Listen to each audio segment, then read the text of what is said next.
पंजाब से एक बड़ी खबर सामने आ रही है। पंजाब में बाढ़ के चलते 7 सितंबर तक सभी शिक्षण संस्थान बंद कर दिए गए हैं। राज्य के 23 जिलों के लगभग 1400 गांव बाढ़ से प्रभावित हैं, जिसके कारण पूरे राज्य को आपदा प्रभावित घोषित कर दिया गया है। सांसद राघव चड्ढा ने बाढ़ प्रभावित क्षेत्रों के लिए MPLADS फंड से 3.25 करोड़ रुपए की धनराशि जारी की है।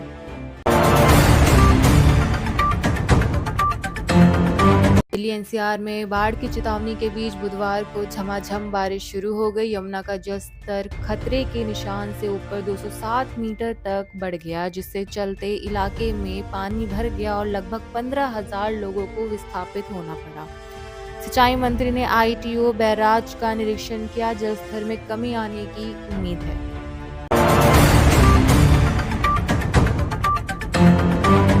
पंजाब में बाढ़ से हालात गंभीर हैं, जहां भारतीय सेना राहत कार्य में जुटी है। रावी, ब्यास और सतलुज नदियों के उफान से गुरदासपुर समेत कई जिले प्रभावित हैं। लाखों लोग बेघर हो गए हैं। सेना बाढ़ में फंसे लोगों को सुरक्षित निकाल रही है, खाना और दवाइयां पहुंचा रही है। जवानों ने एक मां और उसके नवजात बच्चे को भी बचाया है। कोलकाता पुलिस ने कांग्रेस कार्यालय में तोड़फोड़ के मामले में फरार भाजपा नेता राकेश सिंह को गिरफ्तार किया। राकेश सिंह पर आरोप है कि उन्होंने दरभंगा में प्रधानमंत्री मोदी की मां के बारे में अपशब्द कहे जाने के विरोध में कांग्रेस कार्यालय में तोड़फोड़ की थी। पुलिस ने उन्हें टेंगरा इलाके में एक निजी आवास से गिरफ्तार कर लिया है।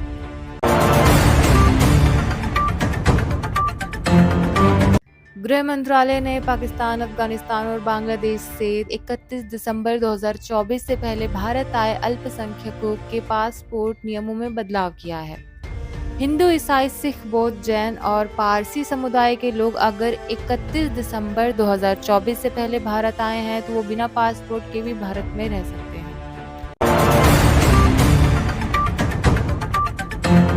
कर्नाटक में कांग्रेस विधायक आरवी देशपांडे अपने एक बयान के कारण विवादों में हैं। एक महिला पत्रकार ने जब उनके क्षेत्र में अस्पताल की कमी से होने वाली दिक्कतों के बारे में पूछा तो देशपांडे ने अटपटा जवाब दे दिया कि वो उनकी डिलीवरी कहीं और करवा देंगे। उनके इस गैर जिम्मेदाराना बयान की सोशल मीडिया पर आलोचना हो रही है। बीजेपी ने भी इस मामले पर देशपांडे को घेरा है।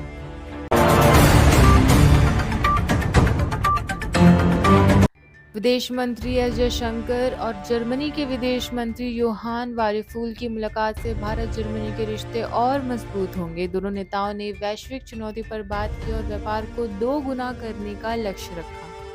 जर्मन मंत्री ने कहा कि भारत और यूरोपीय संघ के बीच मुक्त व्यापार समझौता जल्द हो सकता है। उन्होंने व्यापार में बाधाओं को कम करने की बात कही।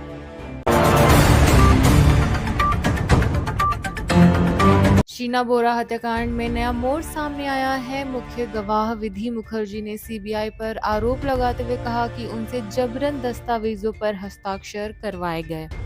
विधि ने अदालत में कहा कि इंद्राणी मुखर्जी बेगुनाह है और उन्हें फंसाया जा रहा है। विधि ने यह भी कहा कि शीना बोरा और इंद्राणी बहनों की तरह थी और राहुल और रॉबिन ने यह काम किया है।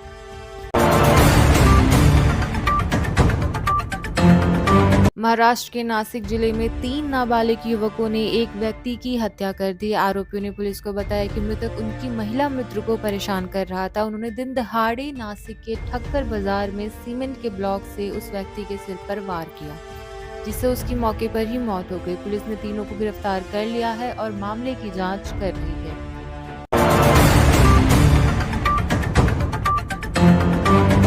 अमेरिकी राष्ट्रपति डोनाल्ड ट्रंप की सेहत को लेकर सोशल मीडिया पर कई अफवाहें थी, जिन पर ट्रंप ने विराम लगा दिया है। उन्होंने कहा कि वे बिल्कुल ठीक हैं और लेबर डे पर वर्जीनिया गोल्फ कोर्स में वीकेंड मनाने गए थे।